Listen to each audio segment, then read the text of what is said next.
Hello everybody, and once again welcome back to how to log in YouTube channel. Today in this video I'm going to show you how you can log into Pmfme Bank, so make sure you follow my step till the end. First of all, you need to search for Pmfme Bank login in Google.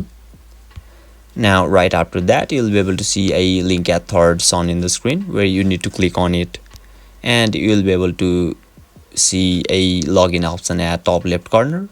Just click there and you will be redirected to official login page of Pmfme Bank, where it is asking us for our user type, username and our password. So let me show you an example.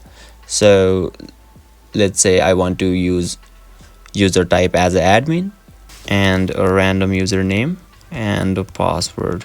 So once your credential is done, click to login and you will be able to log in. So basically this is how you can log into Pmfme Bank, and if you still encounter any issue during the login process, feel free to leave a comment and I'll be happy to assist you.